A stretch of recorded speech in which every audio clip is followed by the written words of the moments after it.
Spirulina is an alkaline food, and it is a complete food. It contains most of the nutrients we need in our daily life. Why spirulina is so important?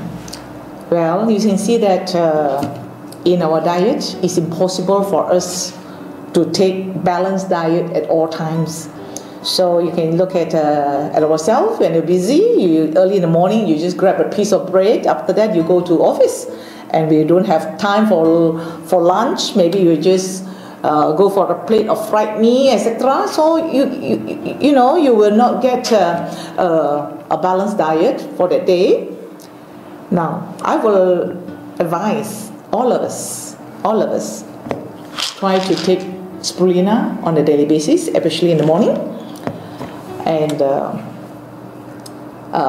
most of the nutrients is complete, and you don't have to worry that you don't have enough nutrient for that day. So, on the other hand, spirulina has a lot of medicinal value. A lot of people, they are not aware that spirulina is able to reduce our cholesterol level, our triglyceride level. So it's very good for people with high blood pressure and diabetes.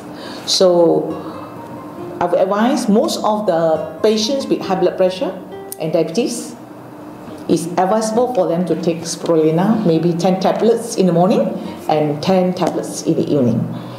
And for especially women, when you take a lot of acidic food, and we will tend to have osteoporosis. As we know, when your body is acidic, we leak calcium. So osteoporosis is a problem that is not how much calcium you can absorb, it's how much calcium you can retain. So to retain calcium in the body, you need to balance the pH in the body.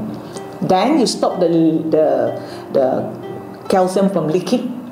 Secondly, calcium in spirulina is a plant source. So the absorption of calcium from spirulina is very good. So therefore, a lot of health education, they advise women, especially reaching the pre-menopause or in the menopause period, to take a lot of dairy products like milk, cheese, or even meat to replace their calcium. Personally, I think that's wrong advice, because to prevent osteoporosis, number one, you need to balance the pH in the body. Secondly, you have to take calcium from the plant source for the absorption, which is a lot better. And for menopause lady, premenopausal syndrome sometimes is quite worrying, because they can feel very uncomfortable, hot flushes and all that.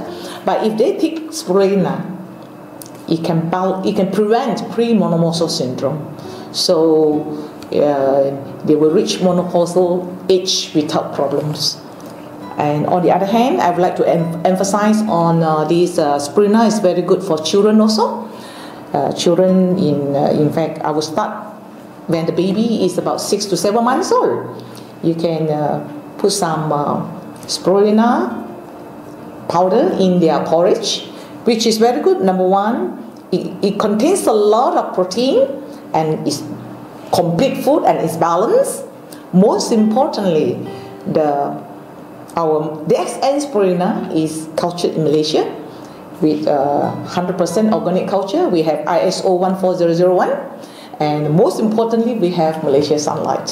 So therefore, the chlorophyll content in our spirulina is very high, and it's very good for us to manufacture new red blood cells. So with enough chlorophyll, we are able to supply new red blood cells at all time.